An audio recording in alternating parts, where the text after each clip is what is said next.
नमस्कार मंडळी, तुम्हा सर्वांचं नवीन एका व्हिडिओमध्ये खूप खूप स्वागत आहे. आता तुम्ही म्हणाल कुकरमध्ये ह्या सुक्या खोबऱ्याच्या वाट्या टाकून ही कुठली रेसिपी, पण ही रेसिपी एकदा केलात ना तो कुठलाही सणवार येऊ ही रेसिपी नक्की ट्राय करणार. आता नेमकी काय असेल पाहण्यासाठी व्हिडिओ मात्र कुठेही स्किप न करता शेवटपर्यंत बघा. चला मग सुरुवात करूया. सुरुवातीला इथं खोबऱ्याच्या 4 वाट्या घेतल्या. तुम्ही छोट्या मोठ्या कशाही खोबऱ्याच्या वाट्या घेऊ शकता. अशाच मोठ्या किंवा छोट्याच असायला पाहिजे असं काही नाही बरं का. नेहमी आपण जे भाजीसाठी रेग्युलर खोबरं वापरतो तर तेच इथं खोबरं घेतलं आहे बघा. तुम्ही म्हणाल सुक्या खोबऱ्याच्या ऐवजी ओलं खोबरं वापरलं तर चालेल का? तर हो चालेल. पण कधी कधी ओलं खोबरं नसतं, पण सुकं खोबरं घरामध्ये आपल्या असतंच बघा. त्यामुळे आज सुक्या खोबऱ्याचा हा पदार्थ करत आहोत. आता काय करायचं आहे, ह्याच्या पाठीमागचा जो ब्राऊन भाग असतो तो आपल्याला काढायचा आहे. पण बघा, आपण आता ज्यांनी बटाट्याचे स्लायसर असतं साल काढतो त्यांनी काढायला गेलं तर आता निघत नाही बघा, किती कठीण जात आहे.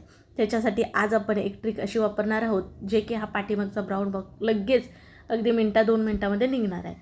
त्याच्यासाठी काय करायचं आहे, तर गॅसवरती कुकर ठेवला आहे आणि कुकरमध्ये सुरुवातीला 1.5 ग्लास इतकं पाणी घातलं आहे साधंच आपलं. आणि मग ह्या खोबऱ्याच्या वाट्या ना ह्या कुकरमध्ये आपल्याला ठेवून घ्यायचे आहे. जर ओलं खोबरं जर घेणार असेल तर मग नारळ अख्खा एक घ्यायचा, त्याचा शेंडीकडला पूर्ण भाग काढून घ्यायचा आणि अख्खाच नारळ इथं तुम्हाला पाण्यामध्ये ठेवून घ्यायचा आहे. आता 4ही वाट्या ह्या ठेवून घेतल्या आणि बघा इथं जरा मला पाणी कमी वाटतंय म्हणून काय पुन्हा अर्धा ग्लास इतकं पाणी घातलंय बघा. आता काय करायचं आहे, कुकरचं झाकण लावून घ्यायचं आहे आणि मोठ्या आचेवरती आपण कुकरच्या 4 शिट्ट्या काढून घेणार आहोत. तुम्ही म्हणाल कुकरला खोबरं शिजवल्यामुळे काय होतं, ह्याचं कारण देखील तुम्हाला मी पुढे दाखवते. कुकरची वाफ पूर्ण जिरली की झाकण काढायचं. आता इथं तुम्हाला ह्या मी खोबऱ्याच्या वाट्या दाखवते, अशा दाबून दाखवते बघा. नरम लागतात का म्हणून आपल्याला शिजवून घ्यायच्या. आणि न शिजवता इथं खोबरं तुम्हाला दाखवत आहे किती कठीण आहे. मी जवळजवळ दोन्ही हाताने दाबते तरीसुद्धा जरासुद्धा हलत नाही किंवा मऊपणा नाही. पण हे शिजवलेलं खोबरं बघा नरम आहे. मग आता काय करायचं, ह्या वाट्या आपण ह्या पाण्यातनं बाहेर काढून घेणार आहोत. आणि का नाही आता आपल्याला पूर्णपणे ह्या थंड करून घ्यायचे आहेत. आता खूप गरम आहेत का नाही म्हणून. आणि हे पाणी जे आहे ते बाजूला आपण वेगळं करून घेऊयात. तुम्हाला काय म्हटलं होते बघा, पाठीमागचा ब्राऊन भाग आपल्याला पूर्णपणे काढून घ्यायचा आहे. मग अशा वाट्या शिजून घेतल्यामुळे हे खोबरं नरम झाले. आता ह्याच्या पाठीमागचा चॉकलेटी भाग आहे ना तो आपल्याला सहजपणे काढायला येतो. ते म्हणजे बघा बटाट्याने साल काढतो त्यांनी इथं मी काढत आहे, पण त्यांनी ना काढायला येत नाही कारण त्याला जरा धार नव्हती म्हणून.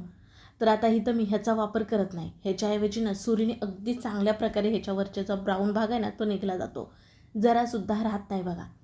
आता हे स्लायसर जर तुमचं धारदार असेल ना तर मात्र लगेच होतं बरं का. आणि आता इथं मी तुम्हाला सुरीने दाखवत आहे, अगदी फटाफट 1 ते 2 मिनटामध्ये ना हा ब्राऊन भाग पाठीमागचा निघला जातो. बघू शकता आता त्या व्हिडिओमध्ये तुम्हाला मी दाखवत आहे. खोबरं शिजवून घेण्याचं हेच कारण बघा. ते म्हणजे काय, सुक्या खोबऱ्याच्या पाठीमागचा ब्राऊन भाग किंवा हा चॉकलेटी भाग आपल्याला काढता येत नव्हता. मग खोबरं शिजवल्यामुळे हे नरम झालं आणि आता ह्याच्या पाठीमागचा चॉकलेटी भाग आपण सहजपणे काढता येतो. म्हणून आपल्याला ही एक्स्ट्राची एक टिप्स करून घ्यायची आहे. शिवाय ओला जर नारळ असेल मग ओला नारळ शिजवून घेतल्यानंतर फोडायचा, सहजपणे अख्खा गुंड निघतो आणि त्याच्या पाठीमागचा ब्राऊन भाग काढून घ्यायचा.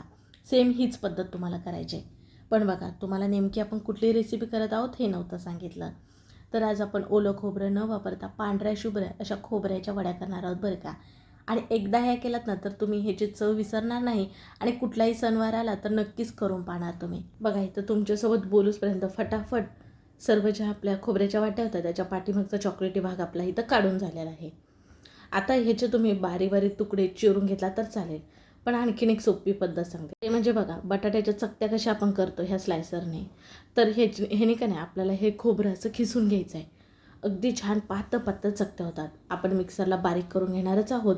मग असं पातळ पातळ असं स्लाईस झाले, हे चिरलं गेलं तर एकदम बारीक पाहिजे तसं हे खोबरं ना मिक्सरला बारीक होतं. मला तर ही पद्धत सोपी वाटते. अगदी तुम्हाला सांगितलं सुरीने पातळ आपण नेहमी खोबरं कसं चिरतो तसं चिरून घेऊ शकता. पण अगदी फटाफट खोबरं खिसलं जातं एकसारखं छान प्रकारे पातळ बघा. फक्त खोबऱ्याची वाटी अशी वरून तुम्हाला सगळीकडनं फिरवायची आहे आणि बघा छान चकत्या होतात का नाही.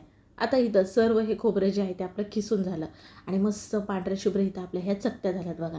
आता आपल्याला चिरून वगैरे बिलकुल घ्यायच्या नाहीत. आता आपण मोठं मिक्सरचं जार घेऊयात आणि त्याच्यामध्ये हे खोबरं ना 2 ते 3 बॅचेसमध्ये घालून वाटून घेणार आहोत. वाटत असताना पाणी दूध बिलकुलसुद्धा वापरायचं नाही. मस्त एकदम पाहिजे तसं बारीक होतं. जसं डेसिकेट कोकोनट असतं का नाही अगदी तसं. बघा इथं दाखवते, जरासुद्धा मोठा कण राहिलेला नाही. अगदी छान बारीक खोबरं वाटलं गेलं आहे. आता आपण ना हे एका भांड्यामध्ये काढून घेऊयात आणि मिक्सर जारमध्ये राहिलेलं सुद्धा खोबरं असं थोडं थोडं घालूनच वाटून घेऊयात.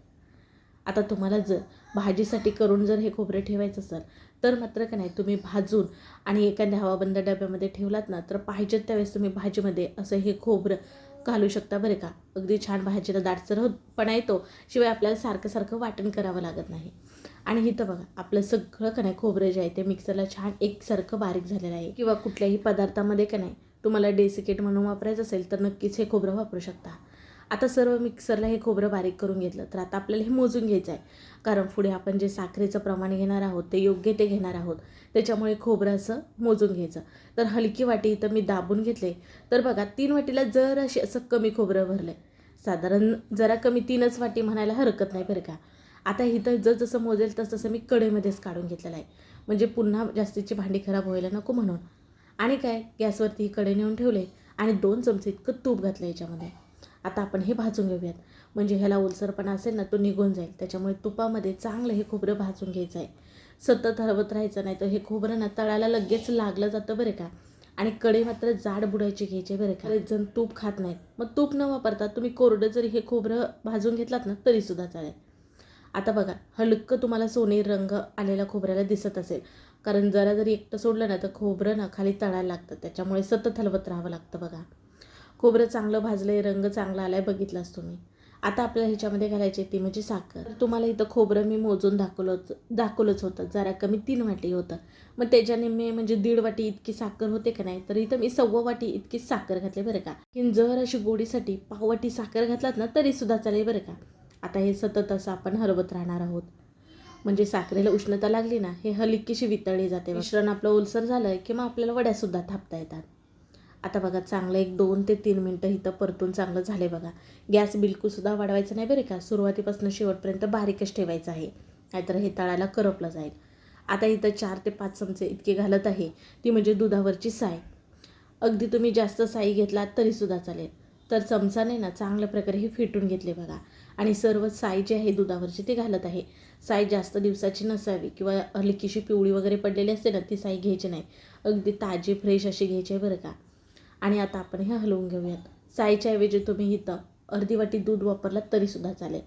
आता चांगल्या प्रकारे आपल्याला हलवत राहायचं आहे. मला जरी हे आता सुटसुटीत फडफडीत दिसत असेल ना तरीसुद्धा जसं हे चांगल्या प्रकारे आठवून येईल का नाही तसं हे घट्ट होतं बघा, तुम्हाला पुढे कळेलच. फक्त सतत हलवत राहायला लागतं. सर्व ही प्रोसेस मात्र बारीक गॅसवरती करायची आहे. बघा सुरुवातीला किती तुम्हाला मोकळं फडफडीत दिसत होतं, आता जसे परतत आहे तसं ह्याला ओलसरपणा यायला लागलेला आहे बघा. तुम्हाला इथं व्हिडिओमध्ये दिसत असेल.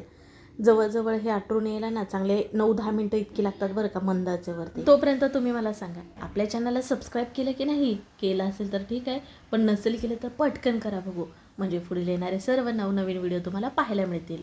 आता बघा अगोदरपेक्षा आणखी तुम्हाला घट्ट वाटत असेल. चांगल्या प्रकारे इथं एका ठिकाणी ह्याचा गोळा झाला आहे.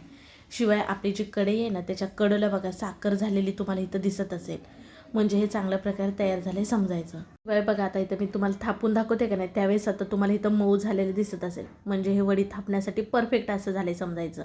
आपण वड्या टाकल्यानंतर ना किंवा वड्या पाडल्यानंतर चांगल्या प्रकारे पडणार आहेत. लगेच गॅस इथं बंद करून घ्यायचा. अति जास्त पण परतत राहायचं नाही ह्याच्यापेक्षा, कारण का लालसर रंग येतो का नाही म्हणून. आता इथं केक टिन घेतला आहे, त्याला इथं मी तूप लावून घेतलं आहे. अगदी तुम्ही ताटाला तूप लावून घेतलात ना तरीसुद्धा चालेल बरं का. आता आपण तयार केलेलं सर्व मिश्रण होतं ते ह्याच्यामध्ये काढून घ्यायचं आहे आणि थापून घ्यायचं आहे बरं का. गरम गरम असतानाच ही प्रोसेस करायची. थंड झाल्यानंतर हलकंसं हे मिश्रण कडक होतं, त्यामुळे गरम असतानाच थापून घ्यायचं आहे. सर्व मिश्रण काढून घेतलं बघा आणि आता आपण थापून घेऊयात. ह्याच्या अगोदर मी गूळ घालून तुम्हाला ओल्या खोबऱ्याच्या वड्या त्याचबरोबर साखरेच्या वड्या दाखवलेल्या आहेतच, पाहू शकता तुम्ही. तर आज आपण सुक्या खोबऱ्याच्या ह्या वड्या केलेल्या आहेत. आता बघा सर्वीकडे छान एकसारखं पसरून घेतलं. अगदी घरातील पेला वाटी घ्या, त्याला पाठीमागच्या बाजूने तेल तूप लावा आणि थापून घेऊ शकता बरं का. आता इथं सगळीकडे छान एकसारखं पसरून झालं, पण इथं मी खाचा करून घेत आहे बरं का वड्या कापण्यासाठी. कारण का हे थंड झाल्यानंतर जरा कडक होतं, मग कापायला आपल्याला येत नाही, वड्या पाहिजे तशा पडत नाहीत. मग हे हलका आता गरम गरम आहे ना तोपर्यंतच ह्याला आकार द्यायचा आहे बघा. आता तुम्हाला इथे व्हिडिओमध्ये दिसत असेल. आता इथं मी स्पॅच्युलाच्या मदतीने करत आहे, पण अगदी तुम्ही उलतानाने सुरीने करू शकता अशा पद्धतीत बरं का. आता इथं मी चौकोनी बर्फी करत असल्यामुळे की नाही चौकोनी आकार दिला. अगदी तुम्ही डायमंड शेप म्हणजे काजू कतलीच्या आकारामध्ये कापून घेतलात तरीसुद्धा चालेल बरं का. तुम्हाला वरून सजावटीसाठी ना जर ड्रायफ्रूट टाकायचे असतील तर टाकू शकता बरं का तुम्ही, जसे की काजूचे किंवा पिस्ता किंवा बदामाचे बारीक बारीक चिरून काप ह्याच्यावरती घालून थापू शकता. आता बघा हे खाचं करून ना एक अर्धा तास मी असंच ठेवलं होतं आणि अर्धा तासानंतर पाहत आहे. आता इथं ना थोड्या ज्या काचा आहेत ना त्या आपल्याला आणखीन जरा मोकळ्या करून घ्यायच्या आहेत, म्हणजे वड्या ह्या सहजपणे बाहेर निघतील. पण तुम्हाला एक सांगायचं राहिलं ते म्हणजे मिश्रण आपण ज्यावेळेस आठवत होतो ना त्यावेळेस तिथे ना अर्धा चमच इतकी वेलची पूड ह्याच्यामध्ये घातली होती, ते तिथं दाखवायचं मात्र राहून गेलं. अगदी वेलची पूड काय तुम्ही तुमच्या आवडीनुसार घालू शकता, अगदी आवडत नसेल तर नाही घातली तरी चालेल. आता बघा ह्या खाचा जरा ना सैल करून घेतल्यानंतर वडी ह्याच्यातनं बाहेर काढायची आणि बघा वाव काय भारी इथं आपली ही सुक्या खोबऱ्याची वडी झाले, अगदी बघून समजत असेल आणि चवीला एक नंबर लागतात. जशी आपण विकत खातो बघा तशी अगदी चवीला भारी लागते. बघा ह्याच्यात कमी अधिक काहीच करायचं नाही, जे प्रमाण सांगितलं आहे ते वापरून तुम्ही परफेक्ट अशी ही खोबऱ्याची वडी करू शकता. शिवाय आता तुम्ही म्हणाल दुधाची साई वापरली त्याच्यामुळे ह्या वड्या किती दिवस टिकतात, तर फ्रीजच्या बाहेर सांगायला गेलं तर 4 ते 5 दिवस खराब होत नाही, कारण ह्याच्यामध्ये आपण दुधाची साय जरी वापरली पण चांगल्या प्रकारे हे परतून घेतलं का नाही त्याच्यामुळे जास्तीत जास्त दिवस टिकतात. आणि फ्रीजमध्ये सांगायला गेलं तर 15 दिवस महिनाभर ह्या वड्या टिकतात, खराब होत नाहीत. बऱ्याच जणांना जेवल्यानंतर काहीतरी गोडधोड खायची सवय असते बघा, मग तुम्ही पटकन ना अशी एकदा केलात ना तर अगदी आठवड्याभर पुरेल बरे का. आणि चवीला एक नंबर भारी लागते. आणि साहित्य काय हो, दुधावरची साय आणि खोबरं आणि साखर, फक्त 3च साहित्य वापरून आपण ह्या वड्या केलेल्या आहेत. आणि बघा अगदी सहजपणे सुटतात बरं का, ह्याच्यामध्ये बिघडण्यासारखं काहीच नाही. पहिल्याच प्रयत्नात तुमच्या परफेक्ट अशा ह्या वड्या होणार बरं का. आणि एकदा केला तर तुम्ही वारंवार करणार, कारण तुम्हाला देखील आवडणार इतक्या छान ह्या वड्या होतात म्हणून. वडी वरून तरी बघितलीच तुम्ही, आता तुम्हाला एक मोडून दाखवते. ती मस्त खुसखुशीत खुटखुटीत म्हणतात ना तशी वडी झाली बघा. वरून जरी कडक वाटत असली तरी सुद्धा आतनं छान रसरशीत मऊ झालेली आहे, बघू शकता. अगदी वडी मोडता वेळेतच तुम्हाला समजत असेल, मी काही वेगळी सांगायची गरज नाही. चला मग आजचा व्हिडिओ कसा वाटला नक्की कमेंट करून सांगा. व्हिडिओ जरासुद्धा आवडल्यास पटकन एक लाईक ठोका. व्हिडिओ शेअर करायला विसरू नका तुमच्या मित्रमैत्रिणी परिवारामध्ये, म्हणजे ते सुद्धा करून पाहतील. आणि हो, असेच नवनवीन व्हिडिओ पाहण्यासाठी चॅनलला आवर्जून सबस्क्राईब करा. चला मग पुन्हा भेटू नवीन रेसिपीमध्ये, तोपर्यंत बाय.